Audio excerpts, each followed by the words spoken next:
Lo inconsciente. 1915. Nota introductoria. Si la serie de trabajos sobre metapsicología es quizá lo más importante entre los escritos teóricos de Freud, no cabe duda de que el presente ensayo sobre lo inconsciente es la culminación de esa serie.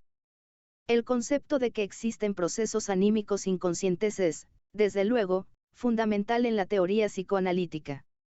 Debe aclararse enseguida, sin embargo, que el interés de Freud por este supuesto nunca fue de naturaleza filosófica, aunque, sin duda, los problemas filosóficos aguardaban inevitablemente a la vuelta de la esquina. Su interés era práctico. Encontró que sin ese supuesto le resultaba imposible explicar o aún describir una gran variedad de fenómenos que le salían al paso. Formulándolo, por el contrario, se le abría el camino a una región, inmensamente fértil, de nuevos conocimientos. Los maestros inmediatos de Freud se regían fundamentalmente, hasta donde llegaba su interés por la psicología, por los puntos de vista de J.F. Herbart. El reconocimiento de la existencia de procesos anímicos inconscientes desempeñaba un papel esencial en el sistema de Herbart. A pesar de esto, Freud no adoptó la hipótesis de inmediato en las primeras etapas de sus investigaciones psicopatológicas. Es cierto que desde el principio parece haber sentido la fuerza del argumento puesto de relieve en las páginas iniciales del presente artículo, a saber, que restringir los sucesos anímicos a los que son conscientes, y entremezclarlos con los sucesos puramente físicos, neurológicos, es algo que quiebra la continuidad psíquica, e introduce brechas ininteligibles en la cadena de los fenómenos observados. Pero esta dificultad podía encararse de dos maneras distintas. Podemos desentendernos de los sucesos físicos y adoptar la hipótesis de que las brechas están cubiertas por sucesos anímicos inconscientes, o, por el contrario, podemos desentendernos de los sucesos anímicos conscientes y construir una cadena puramente física, sin solución de continuidad, que abarcaría todos los hechos de la observación. Para Freud, que en los comienzos de su carrera científica había estado totalmente dedicado a la fisiología, esta segunda posibilidad resultó al principio irresistiblemente atractiva. El método de descripción de los fenómenos psicopatológicos que Freud adoptó al principio fue el neurológico, y todos sus escritos del periodo de Breuer se basan expresamente en ese método. La posibilidad de construir una psicología, a partir de elementos puramente neurológicos ejerció gran fascinación intelectual sobre él, y consagró muchos meses del año 1895 a dar cumplimiento a esa hazaña. Algo salió, por cierto, mucho después, el torso, que conocemos como Proyecto de Psicología. Esta sorprendente producción se propone describir y explicar todo el ámbito de la conducta humana, normal y patológica, por medio de un complicado manejo de dos entidades materiales, la neurona y la cantidad fluyente, una energía física o química no especificada. El neurólogo Freud fue desplazado y sustituido por el psicólogo. Cada vez se hizo más evidente que aún la elaborada maquinaria de los sistemas neuronales resultaba demasiado incómoda y burda para lidiar con las sutilezas que el análisis psicológico estaba trayendo a la luz, y que solo podían describirse en el lenguaje de los procesos anímicos.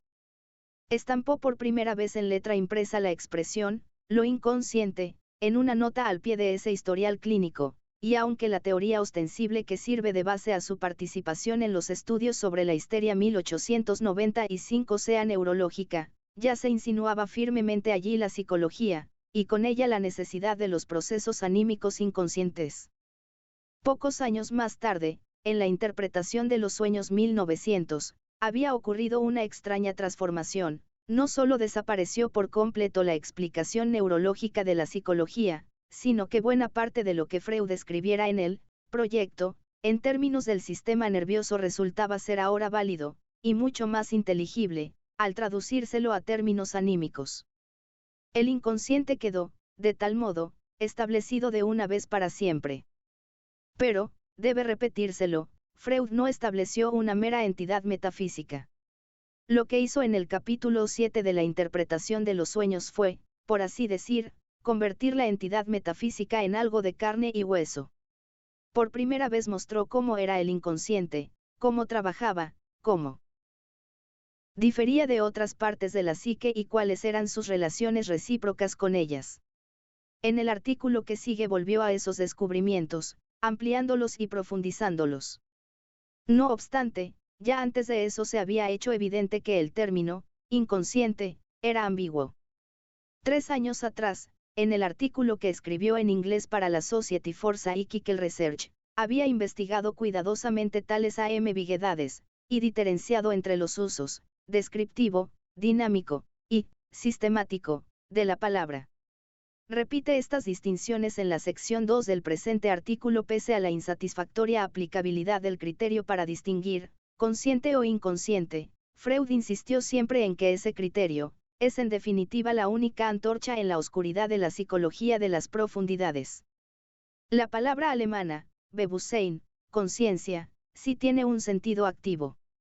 Sí, por ejemplo, en la página 169 Freud habla de un acto psíquico que pasa a ser objeto de la conciencia, y en la página 167, de la percepción de procesos anímicos, por la conciencia, en general, cuando emplea frases como nuestra conciencia, se está refiriendo a nuestra conciencia de algo. Cuando quiere significar la conciencia de un estado anímico en el sentido pasivo utiliza la palabra Bewusstheit, condición de consciente, donde consciente debe entenderse, como casi siempre en estos artículos, en el sentido pasivo. James Strachey. El psicoanálisis nos ha enseñado que la esencia del proceso de la represión no consiste en cancelar, en aniquilar una representación representante de la pulsión, sino en impedirle que devenga consciente. Decimos entonces que se encuentra en el estado de lo inconsciente, y podemos ofrecer buenas pruebas de que aún así es capaz de exteriorizar efectos, incluidos los que finalmente alcanzan la conciencia. Todo lo reprimido tiene que permanecer inconsciente, pero queremos dejar sentado desde el comienzo que lo reprimido no recubre todo lo inconsciente. Lo inconsciente abarca el radio más vasto, lo reprimido es una parte de lo inconsciente.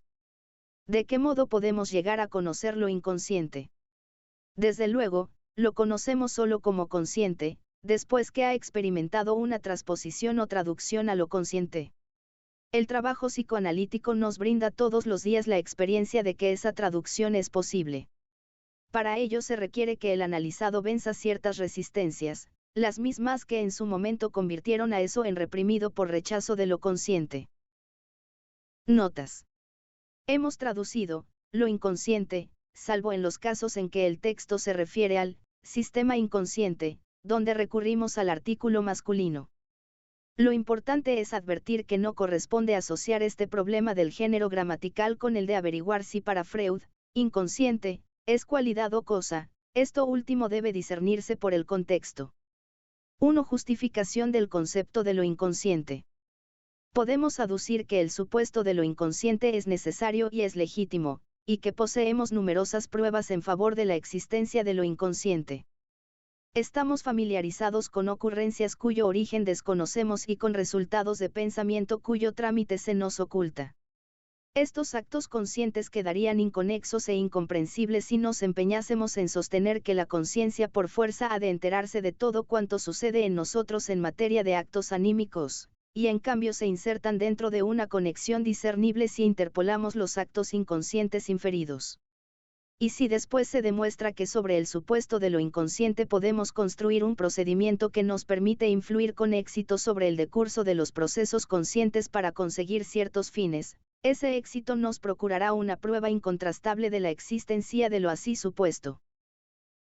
Podemos avanzar otro poco y aducir, en apoyo de la existencia de un estado psíquico inconsciente, que, en cualquier momento dado, la conciencia abarca solo un contenido exiguo, por tanto, la mayor parte de lo que llamamos conocimiento consciente tiene que encontrarse en cada caso, y por los periodos más prolongados, en un estado de latencia, vale decir, en un estado de inconsciencia psíquica.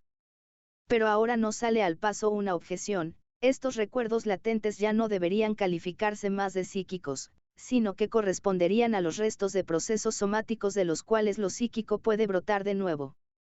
Tal igualación es, o bien un appetitio principia que no deja lugar a inquirir si es verdad que todo lo psíquico tiene que ser consciente, o bien un asunto de conversión, de nomenclatura. Se comprueba que mantienen el más amplio contacto con los procesos anímicos conscientes, con un cierto rendimiento de trabajo pueden transponerse en estos, ser sustituidos por estos, y admiten ser descritos con todas las categorías que aplicamos a los actos anímicos conscientes, como representaciones, aspiraciones, decisiones, etc. Y aun de muchas de estos estados latentes tenemos que decir que no se distinguen de los conscientes sino, precisamente, porque les falta la conciencia. Por eso no vacilaremos en tratarlos como objetos de investigación psicológica, y en el más íntimo entrelazamiento con los actos anímicos conscientes. Deberá decirse que todos los actos y exteriorizaciones que yo noto en mí y no se enlazan con el resto de mi vida psíquica tienen que juzgarse como si pertenecieran a otra persona y han de esclarecerse atribuyendo a esta una vida anímica. La experiencia muestra también que esos mismos actos a que no concedemos reconocimiento psíquico en la persona propia, muy bien los interpretamos en otros, vale decir, nos arreglamos para insertarlos dentro de la concatenación anímica.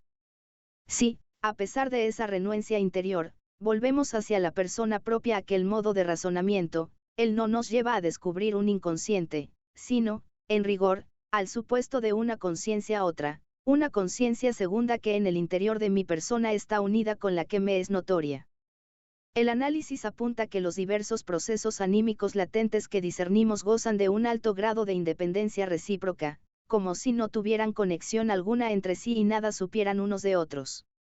Llegamos a saber que una parte de estos procesos latentes poseen caracteres y peculiaridades que nos parecen extraños y aún increíbles, y contrarían directamente las propiedades de la conciencia que nos son familiares. No nos prueba la existencia en nosotros de una conciencia segunda, sino la de actos psíquicos que carecen de conciencia. Admiten describirse de la manera más certera como casos de escisión de la actividad del alma en dos grupos, siendo entonces una misma conciencia la que se vuelve alternadamente a un campo o al otro. Dentro del psicoanálisis no nos queda, pues, sino declarar que los procesos anímicos son en sí inconscientes y comparar su percepción por la conciencia con la percepción del mundo exterior por los órganos sensoriales. El supuesto psicoanalítico de la actividad anímica inconsciente nos aparece, por un lado, como una continuación del animismo primitivo, que dondequiera nos espejaba homólogos de nuestra conciencia, y, por otro, como continuación de la enmienda que Kant introdujo en nuestra manera de concebir la percepción exterior. Así como Kant nos alertó para que no juzgásemos a la percepción como idéntica a lo percibido incognoscible, descuidando el condicionamiento subjetivo de ella, así el psicoanálisis nos advierte que no hemos de sustituir el proceso psíquico inconsciente, que es el objeto de la conciencia, por la percepción que ésta hace de él. Como lo físico, tampoco lo psíquico es necesariamente en la realidad según se nos aparece. 2. La multivocidad de lo inconsciente. Y el punto de vista tópico antes de seguir avanzando queremos establecer el hecho importante, pero también enojoso, de que la condición de inconsciente es solo una marca de lo psíquico que en modo alguno basta para establecer su característica. Existen actos psíquicos de muy diversa dignidad que, sin embargo, coinciden en cuanto al carácter de ser inconscientes. Lo inconsciente abarca, por un lado, actos que son apenas latentes, inconscientes por algún tiempo, pero en lo demás en nada se diferencian de los conscientes, y, por otro lado, procesos como los reprimidos, que, si devinieran conscientes, contrastarían de la manera más llamativa con los otros procesos conscientes. Usamos las palabras, consciente, e, inconsciente, ora en el sentido descriptivo, ora en el sistemático, en cuyo caso significan pertenencia a sistemas determinados y dotación con ciertas propiedades. Quizá pueda depararnos algún remedio la siguiente propuesta. Sustituir, al menos en la escritura, conciencia, por el símbolo cc, inconsciente, por, a correspondiente abreviatura ICC, toda vez que usemos esas dos palabras en el sentido sistemático. Un acto psíquico en general atraviesa por dos fases de estado, entre las cuales opera como selector una suerte de examen, censura. En la primera fase él es inconsciente y pertenece al sistema inconsciente, si a raíz del examen es rechazado por la censura, se le deniega el paso a la segunda fase, entonces se llama, reprimido, y tiene que permanecer inconsciente. Pero si sale airoso de este examen entra en la segunda fase y pasa a pertenecer al segundo sistema, que llamaremos el sistema consciente. llamamos al sistema consciente también el preconsciente. Si se llegara a averiguar que a su vez el devenir consciente de lo preconsciente es codeterminado por una cierta censura, deberíamos aislar entre sí con rigor los sistemas preconsciente y consciente. Provisionalmente baste con establecer que el sistema preconsciente participa de las propiedades del sistema consciente, y que la censura rigurosa está en funciones en el paso del inconsciente al preconsciente, o consciente. Si un acto psíquico, limitémonos aquí a los que son de la naturaleza de una representación, experimenta la transposición del sistema inconsciente al sistema consciente, o preconsciente, debemos suponer que a ella se liga una fijación nueva, a la manera de una segunda transcripción de la representación correspondiente, la cual entonces puede contenerse también en una nueva localidad psíquica subsistiendo, además, la transcripción originaria, inconsciente. O más bien debemos creer que la transposición consiste en un cambio de estado que se cumple en idéntico material y en la misma localidad. La actividad del alma se liga con la función del cerebro como no lo hace con ningún otro órgano. Han fracasado de raíz todos los intentos por colegir desde ahí una localización de los procesos anímicos. El mismo destino correría una doctrina que pretendiera individualizar el lugar anatómico del sistema consciente. Nuestra tópica psíquica provisionalmente nada tiene que ver con la anatomía, se refiere a regiones del aparato psíquico, donde quiera que estén situadas dentro del cuerpo, y no a localidades anatómicas. Con el primer supuesto, el supuesto tópico, se enlaza un divorcio tópico entre los sistemas inconsciente y consciente y la posibilidad de que una representación esté presente al mismo tiempo en dos lugares del aparato psíquico, y aun de que se traslade regularmente de un lugar a otro si no está inhibida por la censura, llegado el caso sin perder su primer asentamiento o su primera transcripción. Si comunicamos a un paciente una representación que él reprimió en su tiempo y hemos logrado colegir, ello al principio en nada modifica su estado psíquico.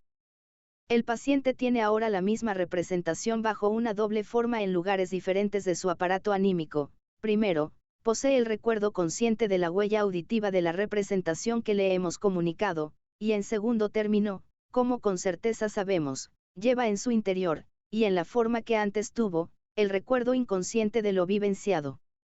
En realidad, la cancelación de la represión no sobreviene hasta que la representación consciente, tras vencer las resistencias, entra en conexión con la huella anémica inconsciente. Solo cuando esta última es hecha consciente se consigue el éxito. Por tanto, para una consideración superficial parecería comprobado que representaciones conscientes e inconscientes son transcripciones diversas, y separadas en sentido tópico, de un mismo contenido. Oído y el tener vivenciado son, por su naturaleza psicológica, dos cosas por entero diversas, por más que posean idéntico contenido. Por consiguiente, en un comienzo no estamos en condiciones de distinguir entre las dos posibilidades. 3 sentimientos inconscientes. Existen también mociones pulsionales, sentimientos, sensaciones inconscientes, o esta vez es disparatado formar esos compuestos. Opino, en verdad, que la oposición entre consciente e inconsciente carece de toda pertinencia respecto de la pulsión. Una pulsión nunca puede pasar a ser objeto de la conciencia, solo puede serlo la representación que es su representante. Ahora bien, tampoco en el interior de lo inconsciente puede estar representada si no es por la representación. Si la pulsión no se adhiriera a una representación ni saliera a la luz como un estado afectivo, nada podríamos saber de ella. Entonces, cada vez que pese a eso hablamos de una moción pulsional inconsciente o de una moción pulsional reprimida, no es sino por un inofensivo descuido de la expresión. No podemos aludir sino a una moción pulsional cuya agencia representación es inconsciente, pues otra cosa no entra en cuenta. Creeríamos que la respuesta a la pregunta por las sensaciones, los sentimientos, los afectos inconscientes se resolvería con igual facilidad. Es que el hecho de que un sentimiento sea sentido, y, por lo tanto, que la conciencia tenga noticia de él, es inherente a su esencia. La posibilidad de una condición inconsciente faltaría entonces por entero a sentimientos, sensaciones, afectos. Puede ocurrir que una moción de afecto o de sentimiento sea percibida, pero erradamente. Por la represión de su representante genuino fue compelida a enlazarse con otra representación, y así la conciencia la tiene por exteriorización de esta última. Cuando restauramos la concatenación correcta, llamamos inconsciente a la emoción afectiva originaria, aunque su afecto nunca lo fue, pues solo su representación debió pagar tributo a la represión. El uso de las expresiones afecto inconsciente y sentimiento inconsciente remite en general a los destinos del factor cuantitativo de la emoción pulsional, que son consecuencia de la represión. Sabemos que esos destinos pueden ser tres: el afecto persiste, en un todo o en parte, como tal, o es mudado en un monto de afecto cualitativamente diverso, en particular, en angustia, o es sofocado, es decir, se estorba por completo su desarrollo. Sabemos también que la sofocación del desarrollo del afecto es la meta genuina de la represión, y que su trabajo queda inconcluso cuando no la alcanza. En todos los casos en que la represión consigue inhibir el desarrollo del afecto, llamamos inconscientes a los afectos que volvemos a poner en su sitio tras enderezar lo que el trabajo represivo había torcido. En la comparación con la representación inconsciente surge una importante diferencia: tras la represión, aquella sigue existiendo en el interior del sistema ICE como formación real, mientras que ahí mismo al afecto inconsciente le corresponde solo una posibilidad de planteo, de amago, a la que no se le permite desplegarse. En rigor, y aunque el uso lingüístico siga siendo intachable, no hay por tanto afectos inconscientes como hay representaciones inconscientes. Toda la diferencia estriba en que las representaciones son investiduras, en el fondo, de huellas némicas, mientras que los afectos y sentimientos corresponden a procesos de descarga cuyas exteriorizaciones últimas se perciben como sensaciones. Especial interés tiene para nosotros el haber averiguado que la represión puede llegar a inhibir la transposición de la emoción pulsional en una exteriorización de afecto. Esa comprobación nos muestra que el sistema consciente normalmente gobierna la afectividad así como el acceso a la motilidad, y realza el valor de la represión, por cuanto revela que no solo coarta la conciencia, sino el desarrollo del afecto y la puesta en marcha de la actividad muscular. Con una formulación invertida podríamos decir: mientras el sistema consciente gobierna la afectividad y la motilidad, hay una innegable diferencia en la relación del sistema dominante con las dos acciones de descarga próximas entre sí. Mientras que el imperio de la conciencia sobre la motilidad voluntaria es muy firme, y por regla general resiste el asalto de la neurosis y solo es quebrantado en la psicosis, su gobierno del desarrollo del afecto es menos sólido. Y aún dentro de la vida normal puede discernirse una pugna permanente de los dos sistemas. Consciente e inconsciente, en torno del primado sobre la afectividad, se deslindan entre sí ciertas esferas de influencia y se establecen contaminaciones entre las fuerzas eficaces. La importancia del sistema consciente, preconsciente, para el acceso al desprendimiento de afecto y a la acción nos permite también comprender el papel que toca a la representación sustitutiva en la conformación de la enfermedad. Es posible que el desprendimiento de afecto parta directamente del sistema inconsciente, en cuyo caso tiene siempre el carácter de la angustia, por la cual son trocados todos los afectos reprimidos. Pero con frecuencia la emoción pulsional tiene que aguardar hasta encontrar una representación sustitutiva en el interior del sistema consciente. Después el desarrollo del afecto se hace posible desde este sustituto consciente, cuya naturaleza determina el carácter cualitativo del afecto.